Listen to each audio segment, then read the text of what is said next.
Hello दोस्तों, मैं राहुल आपका स्वागत करता हूं इस वीडियो लेक्चर में। इस वीडियो के ज़रिए हम चैप्टर नंबर 3 के बारे में बात करेंगे। इसके अंदर हम टेस्ट लेंगे महत्वपूर्ण प्रश्नों का। इसके लिए आप इस वीडियो को लाइक कर दीजिए और जिसने इस वीडियो को शेयर नहीं किया वो शेयर कर दीजिए और सब्सक्राइब जरूर कर दीजिए चैनल को, और बेल आइकन को प्रेस कर दीजिए और प्रेस करके ऑल पे क्लिक कीजिए, जिससे जो भी वीडियो अपलोड किया जाएगा उसका नोटिफिकेशन सबसे पहले आपको मिल सके।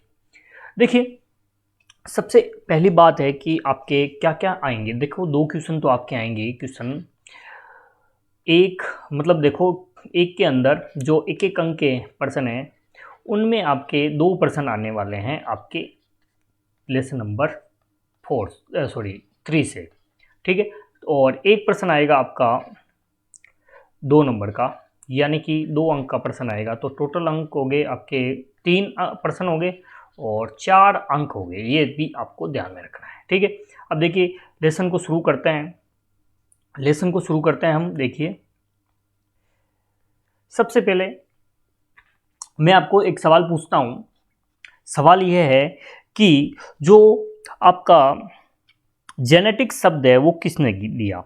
तो एबीसीडी में आएगा जेनेटिक शब्द किसने दिया। जेनेटिक शब्द किसने दिया तो आपको बताना है बैटसन ने दिया। जेनेटिक शब्द किसने दिया, बैटसन ने दिया। और हेरिडिटी शब्द का प्रतिपादन किसने किया तो आपको बताना है स्पेंसर ने किया। हेरिडिटी शब्द का प्रतिपादन किसने किया तो आपको बताना है स्पेंसर ने किया। ठीक है। दूसरा है कि जो आपका एक ये पढ़ लेना आप, जॉन मंडल का जीवन परिचय, ये पढ़ लेना। इसमें से आपको 1 नंबर का प्रश्न जरूर मिल जाएगा, ठीक है। एक ये पढ़ लेना। और अब देखिए, इसके अलावा कुछ क्या प्रश्न बन सकते हैं कि जो जेनेटिक शब्द उसका प्रतिपादन किसने किया, बैटसन ने किया। और इस शब्द की उत्पत्ति, एक शब्द है जीन, ये कैसा शब्द है, ग्रीक भाषा का शब्द है। ऐसा भी पूछ सकते हैं जीन किस भाषा का शब्द है, तो ग्रीक भाषा का शब्द है। हेरिडिटी का मतलब होता है आनुवंशिकी, ये भी ध्यान रखना, आनुवंशिकी, ठीक है। और जो आनुवंशिकी के जनक है वो आपके कौन है, ग्रेगर जॉन मेंडल है, ठीक है। जो आनुवंशिकी के जनक है, आनुवंशिकी के जनक कौन है, जनक है आपके ग्रेगर जॉन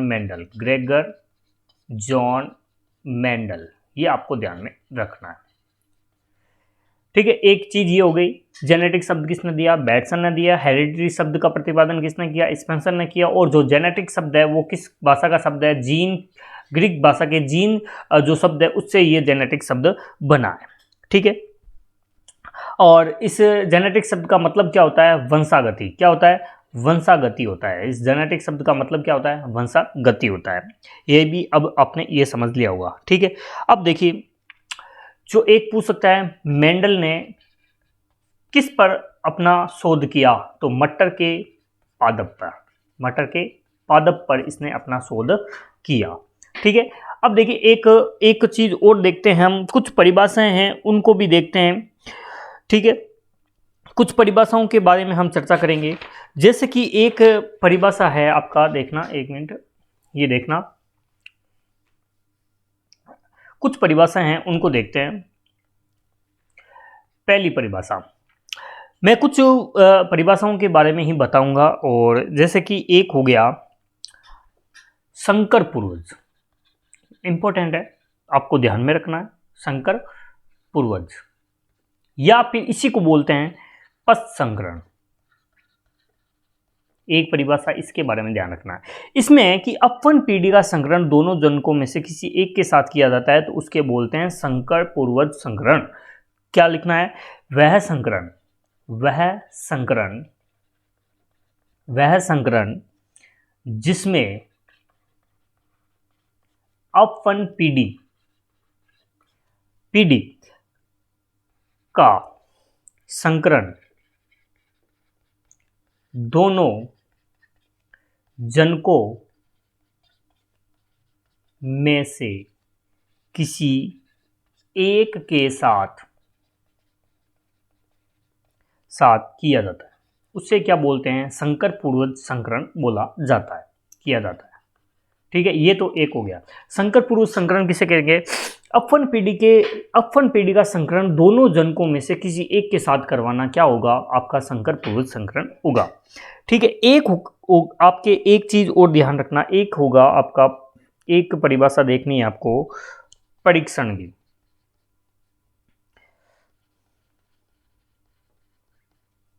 एक ये परिभाषा देख लेना, अच्छे से तैयार करके जानी है, इंपॉर्टेंट है, जो इंपॉर्टेंट है वही बता रहा हूं। देखो इसके अंदर तो संकर पूर्व संकरण के अंदर तो क्या था कि अपवन पीढ़ी का संकरण दोनों जनकों में से किसी एक के साथ करवाना था। इनमें अप्रभावी लक्षण प्रारूप वाले जनकों के साथ ही इनका संकरण करवाना है। तो लिखता हूं मैं, वह संकरण जिसमें अपवन पीढ़ी का संकरण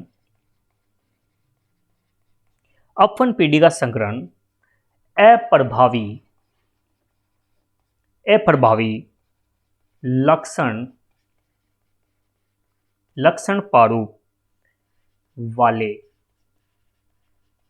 जनक के साथ किया जाता है।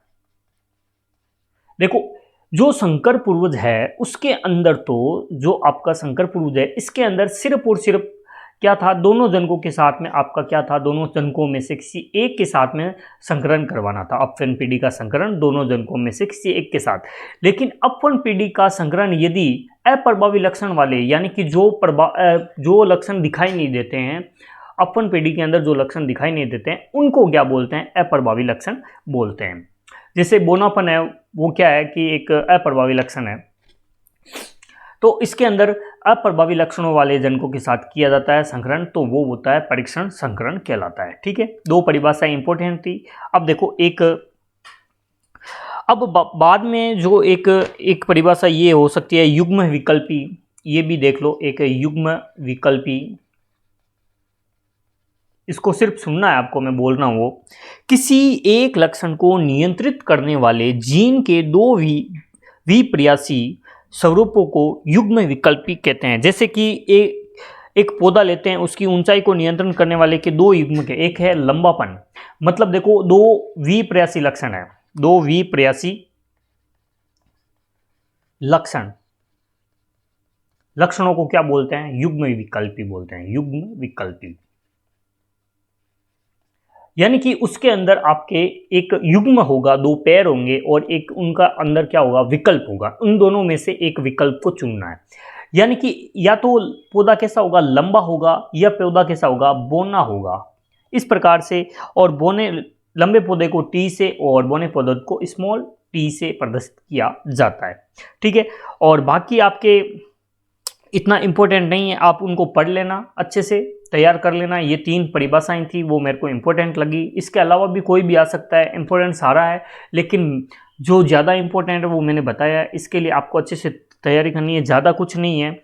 जैसे कि एक जीन की परिभाषा थोड़े इतना इंपॉर्टेंट नहीं है, लेकिन एक बार पढ़ लेते हो तो भी अच्छा, एक नंबर में प्रश्न आ सकता है। जो आपके एबीसीडी हैं उनके अंदर एक प्रश्न आ सकता है।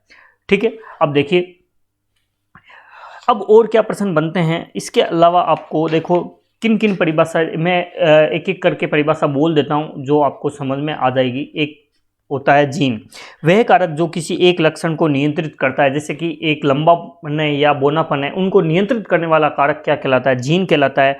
और एक प्रश्न इसी के अंदर बनता है कि जो आपका जो कारक है, जो मेंडल ने तो इस शब्द को क्या दिया, कारक नाम दिया, और कारक को जीन नाम देने वाला कौन था, जॉनसन था। कौन था, जॉनसन। ये शब्द आपका याद होना चाहिए कि वह कारक, यानी कि वह कारक जो किसी एक लक्षण को नियंत्रित करता है उसे क्या बोलते हैं, जीन बोलते हैं। और जीन शब्द का प्रतिपादन या जीन शब्द देने वाले का नाम क्या है, जॉनसन है। आपको ये भी याद रखना है। इसके अलावा आपको ध्यान में रखना है एक परिभाषा और, मैं एक एक करके सारी बता देता हूं, समयुग्मजी, यानी कि जब किसी लक्षण को नियंत्रित करने वाले जीन के दोनों युग्म विकल्पी एक समान हो, दोनों युग्म विकल्पी एक ही समान के हो, वो तो होता है आपका समयुग्मजी। जैसे कि लंबापन है, लंबा है तो वो हो गया टी, और पौना है तो उसका क्या हो गया आपका टी, स्मॉल टी और स्मॉल टी हो गया।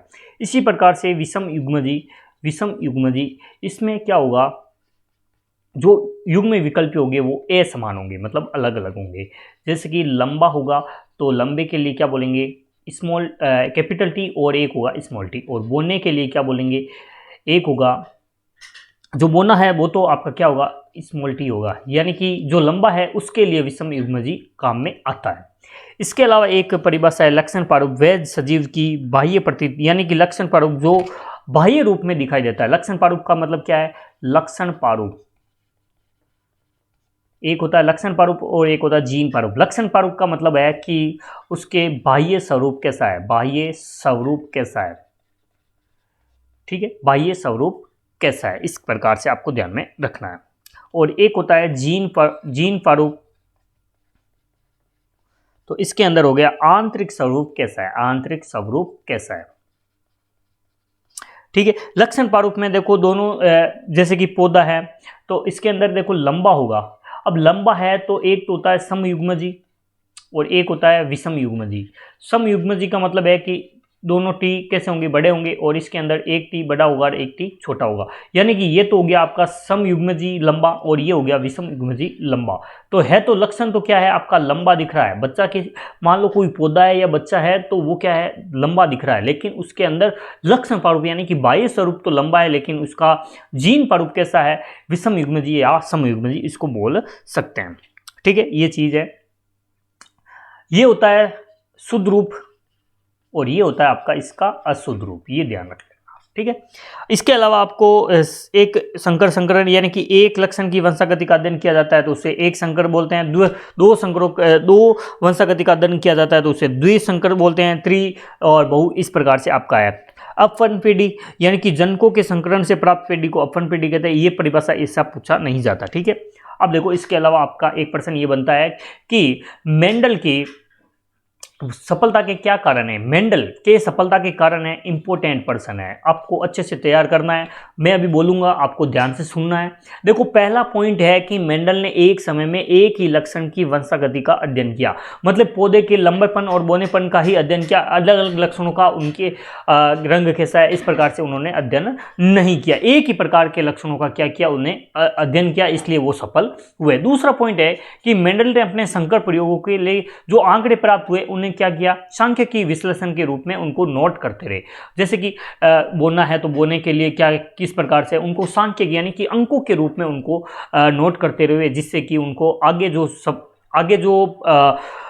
जो आंकड़े मिले उनके और उनके अंतर को या तुलना करने के दौरान भी उनका सांख्यिकी विश्लेषण काम में आया, ठीक है। तीसरा पॉइंट है कि मेंडल ने अपने प्रयोगों के लिए पादप का चुनाव भी सावधानी पूर्वक किया, मतलब एक वर्ष में पौधे का चुनाव किया। मतलब एक जो पौधा है मटर का पौधा लिया था उसने, तो वो क्या था, एक वर्षीय था, मतलब एक वर्षीय में उग जाता था, इसलिए पादप का चुनाव भी उन्होंने सावधानी पूर्वक किया।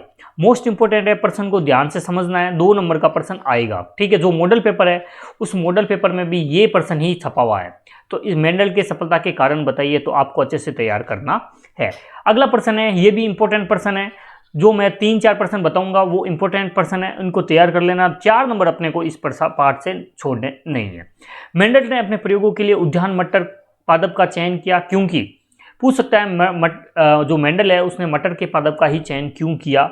तो सबसे पहले तो वो एक वर्षीय पादप होने के कारण कम समय में अनेक पीढ़ियों का अध्ययन किया जा सकता था, पहला पॉइंट है। द्विलिंगी पुष्प होने के कारण स्वपरागण के द्वारा समयुग्मजी पादप तथा शुद्ध वंशक्रम सरलता से प्राप्त किया जा सकता था, ठीक है।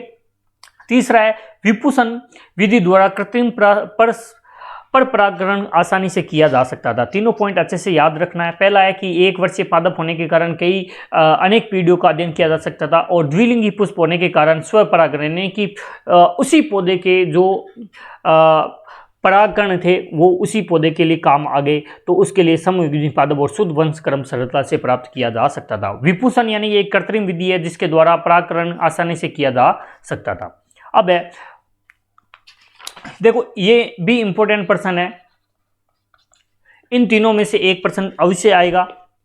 देखो, एक तो आपका ये प्रश्न हो गया, इसको और इसको तो अच्छे से तैयार करके जाना है, ठीक है। प्रभाविता का नियम भी अच्छा है, इसको भी समझना है। और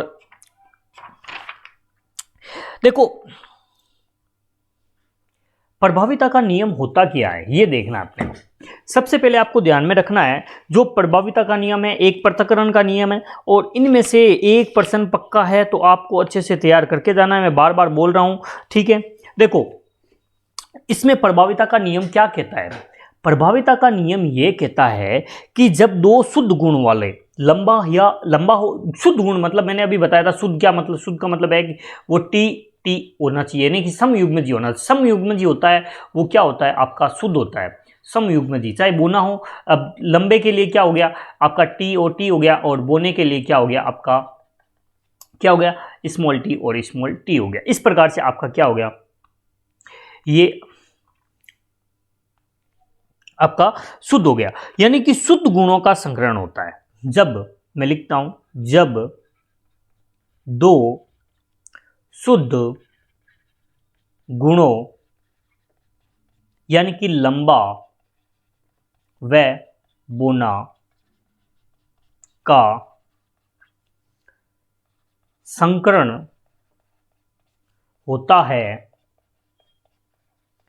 तो प्रथम पीढ़ी में केवल प्रभावी गुण यानी कि लंबा प्रकट होता है व अप्रभावी गुण, क्वेश्चन में लिख सकते हैं, बोना अभिव्यक्त नहीं होता है, अभिव्यक्त नहीं होता है या हो पाता है, ऐसा लिख सकते हैं, होता है या हो पाता है, हो पाता है, नहीं हो पाता है, नहीं हो पाता है। प्रश्न आएगा प्रभाविता का नियम को समझाओ, तो हम लिखना है, देखो, जब दो शुद्ध गुणों यानी कि लंबा व बोना का संकरण करवाया जाता है तो प्रथम पीढ़ी में केवल प्रभावी गुणों ही प्रकट होते हैं, अप्रभावी गुण प्रकट नहीं होते हैं या अभिव्यक्त नहीं हो पाते हैं। तो उन्हें क्या बोलते हैं, इसे ही क्या बोलते हैं, इसे क्या बोलते हैं भाई, इसे बोलते हैं हम प्रभाविता का नियम कहते हैं, ठीक है, नियम कहते हैं। अब देखो, लंबा प्रभावी गुण है और बोना अप्रभावी गुण है, यह भी ध्यान रखना है। लंबापन प्रभावी गुण है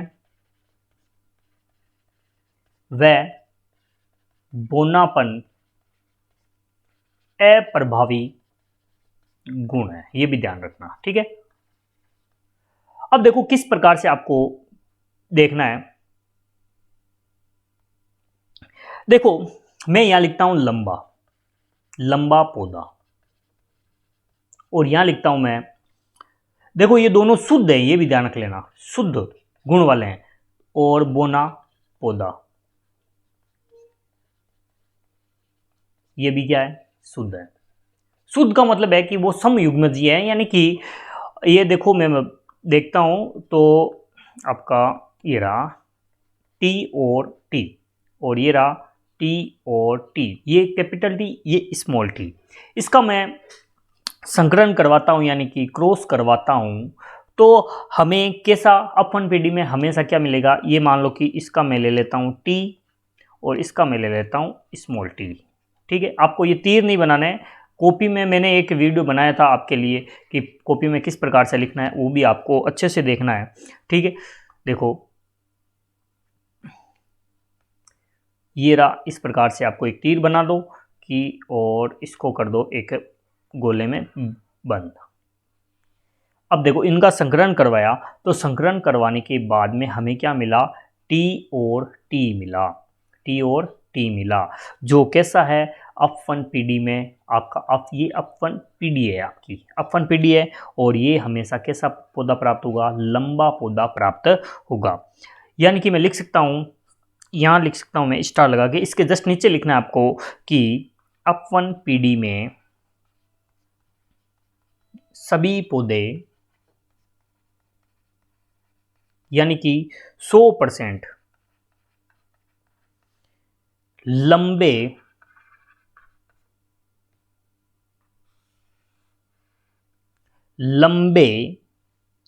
कोष्टक में लिख देना यहाँ टी और स्मॉल टी प्राप्त होते हैं। ये आपका क्या हो गया, प्रभाविता का नियम हो गया।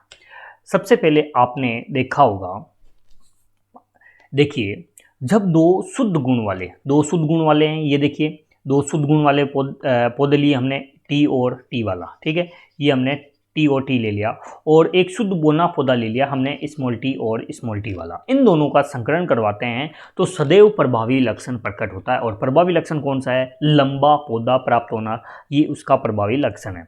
इसका संकरण करवाया तो टी और टी प्राप्त हुआ, तो इसमें इस कैपिटल डी और स्मॉल टी प्राप्त हुआ, जो कि अपवन पीडी में प्राप्त होने वाला पौधा है, जो क्या है, लंबा है। इसके आगे हम लिख सकते हैं अपवन पीडी में सभी पौधे 100% लंबे टी प्राप्त होते हैं।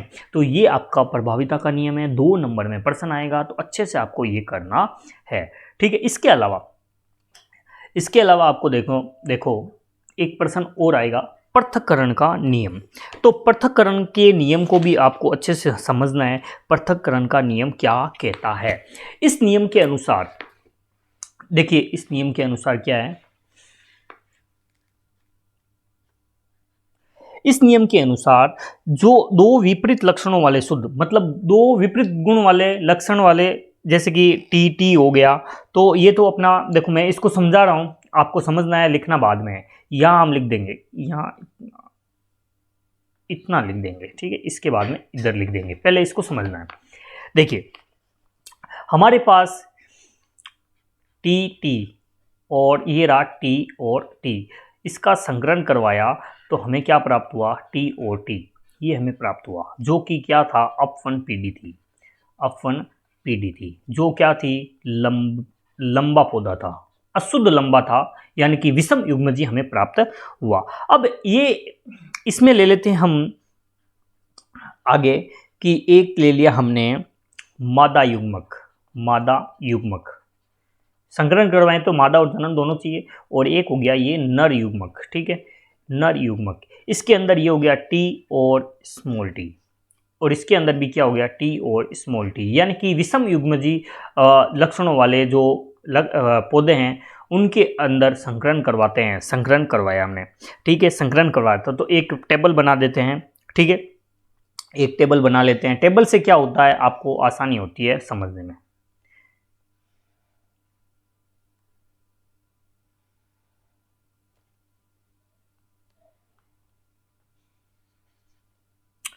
बनाते हैं इसको ढंग से,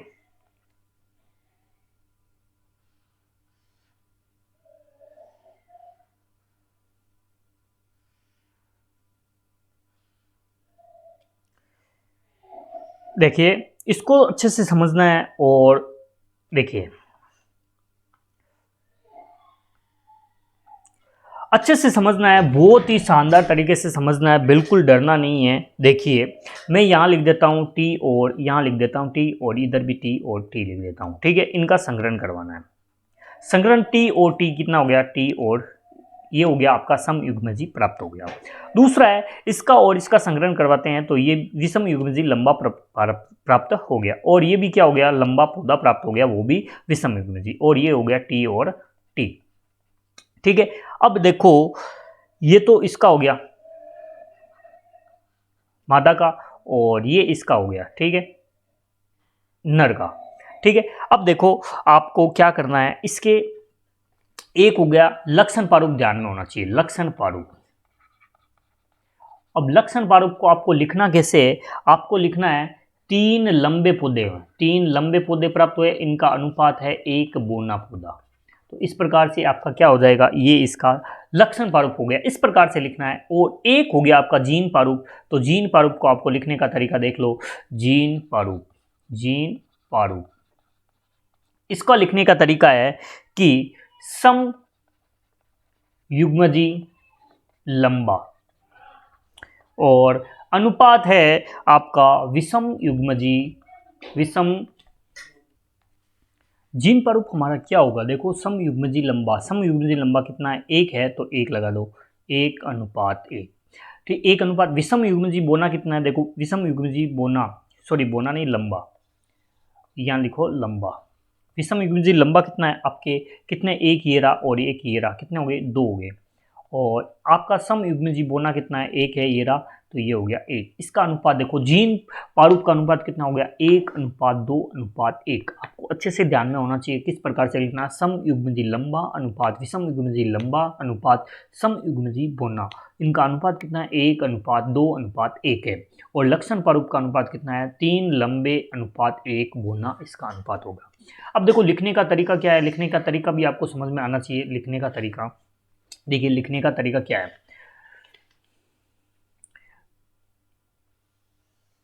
लिखना भी है कि इस नियम के अनुसार, इस नियम के अनुसार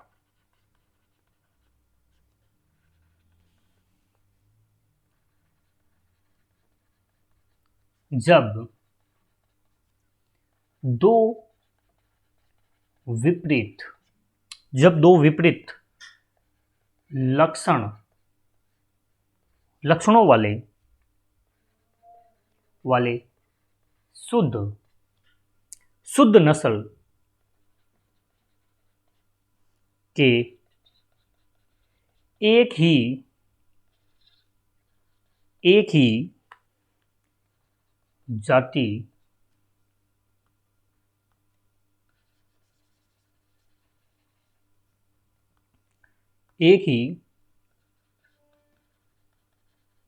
जाति के 2 पौधे या जनकों के बीच संकरण कराया जाता है तो उनकी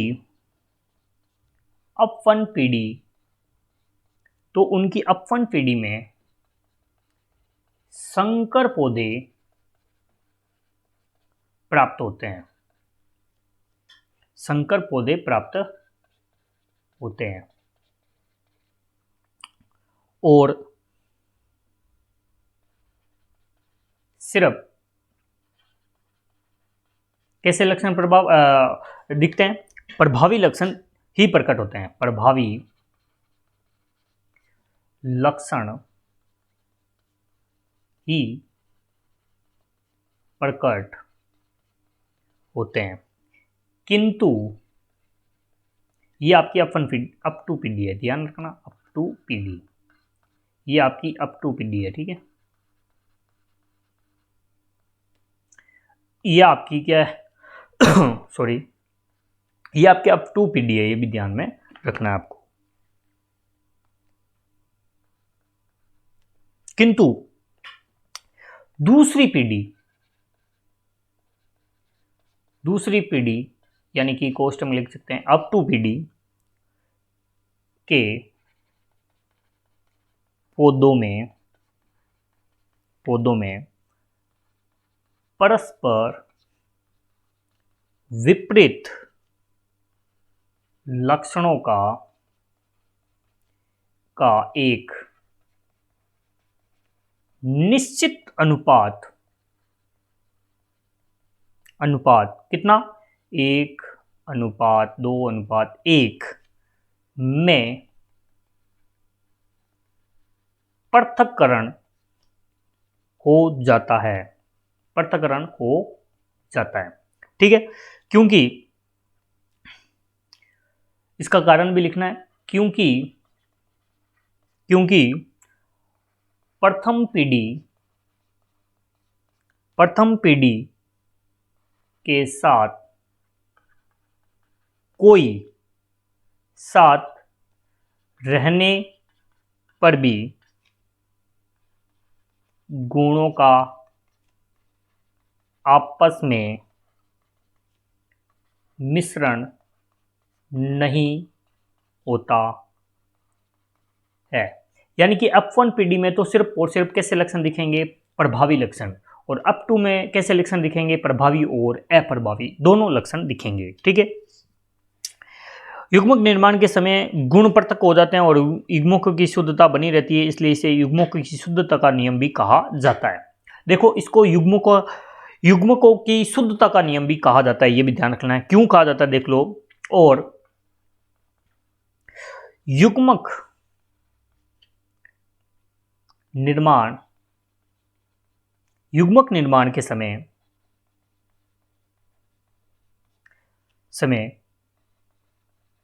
गुण पृथक हो जाते हैं और युग्मकों की शुद्धता बनी रहती है, इसलिए इसे क्या बोलते हैं? इसलिए इसे बोलते हैं हम युग्मकों की शुद्धता का नियम भी कहा जाता है। देख लो, समझ लो, इस चीज को वापस दोबारा समझते हैं। देखना, देखियो, ये F1 पीढ़ी है जिसके अंदर हमने समयुग्मजी पादपों का संग्रहण करवाया। समयुग्मजी बोना और समयुग्मजी लंबे पौधे के साथ में इसका संग्रहण करवाया। ये हो गया आपका लंबा पौधा और ये हो गया आपका बोना पौधा। इसके साथ में क्या कराया? हमने संकरण करवाया। संकरण करवाने पर हमें एक F1 पीढ़ी प्राप्त हुई, जो क्या प्राप्त हुई? हमें विषम युग्मजी लंबे के रूप में प्राप्त हुई। और इनके अलग अलग मादा युग्मक और नर युग्मक के रूप में हमने द्वितीय पीढ़ी के अंदर संकरण करवाया। जब द्वितीय पीढ़ी के संग्रहण करवाया तो एक पौधा हमें विषम युग्मजी के रूप में लंबा प्राप्त हुआ और दो पौधे विषम युग्मजी के रूप में लंबे प्राप्त हुए और एक पौधा हुआ हमें समयुग्मजी के रूप में बोना प्राप्त हुआ। तो अब अगर आपको सिर्फ और सिर्फ लक्षण प्रारूप पूछे तो 3 अनुपात, यानी कि 3 लंबे अनुपात 1 बोना, आपको एबीसीडी में सिर्फ इतना पूछ सकता है कि पृथक्करण के नियम में लक्षण प्रारूप क्या होगा? 3 लंबे अनुपात 1 बोना होगा, ये ध्यान रखना। और जीन प्रारूप क्या होगा? समयुग्मजी लंबे अनुपात विषम युग्मजी लंबे अनुपात समयुग्मजी बोना, जिनका अनुपात क्या होगा? 1:2:1 होगा। ठीक है, ये हो गया इस नियम का विस्तार। और इस नियम को मैंने अच्छे से लिख दिया है। इसको क्या बोलते हैं? युग्मकों की शुद्धता का नियम भी कहा जाता है, ये भी ध्यान में रखना है।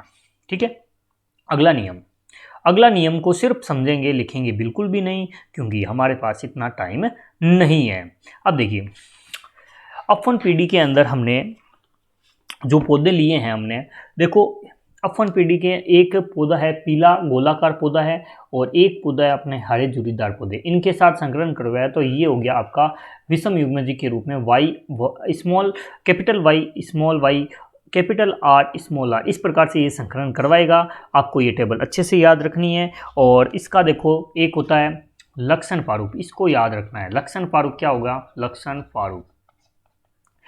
प्रारूप के अंदर आपको ध्यान में रखना है कि लक्षण प्रारूप होता क्या है।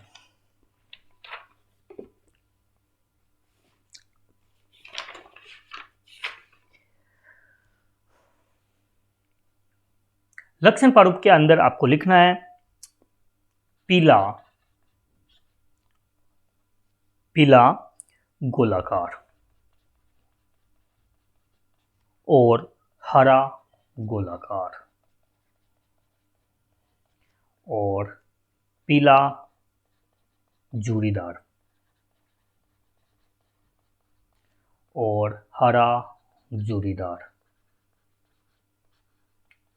सबसे पहले तो आपको ध्यान में रखना है कि इनका क्रम भी आपको समान होना चाहिए। पहले पीला हरा, लिखने का तरीका क्या है, पहला हरा पीला हरा लिख दो, फिर गोलाकार गोलाकार जुड़ीदार जुड़ीदार लिख दो, और सीधा है 3 में और 31 इनका अनुपात हो जाएगा। पीला गोलाकार 9 अनुपात हरा गोलाकार 3 अनुपात पीला जुड़ीदार 3 अनुपात हरा जुड़ीदार 1। ये हो गया इनका लक्षण प्रारूप।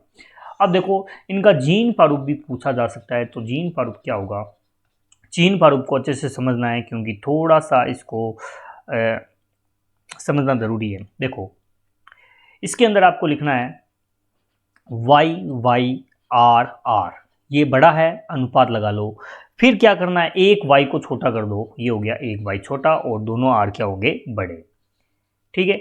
अनुपात फिर हो गया दोनों y बड़े और एक r क्या हो गया छोटा, ठीक है। अनुपात y और r इस प्रकार से लिखना है। देखो पहले तो आपको दोनों बड़े रखने हैं, फिर एक y छोटा करना है, फिर r छोटा करना है और फिर दोनों y और r दोनों क्या करना है छोटे करने हैं। ये हो गया इनका एक जीन प्रारूप है। आगे इनका क्या करना है, दोनों y छोटे और दोनों r बड़े। अनुपात फिर क्या करना है, दोनों y छोटे और एक r क्या करना है बड़ा छोटा, ठीक है। और दोनों y बड़े और एक r दोनों r छोटे, ठीक है। इस प्रकार से आपको करना है। अनुपात आपको करना है y बड़ा और एक y छोटा और दोनों r छोटे, ठीक है। इस प्रकार से और अनुपात लगा के आपको लिखना है। अब इसके साथ में आपको अनुपात दोनों y और दोनों r छोटे, ठीक है। इसके अलावा इनका अनुपात कितना होगा ये भी याद रखना है आपको। इनका अनुपात होगा 122 अनुपात 122 और फिर इनका अनुपात कितना हो जाएगा 412 और इनका अनुपात हो जाएगा 112 121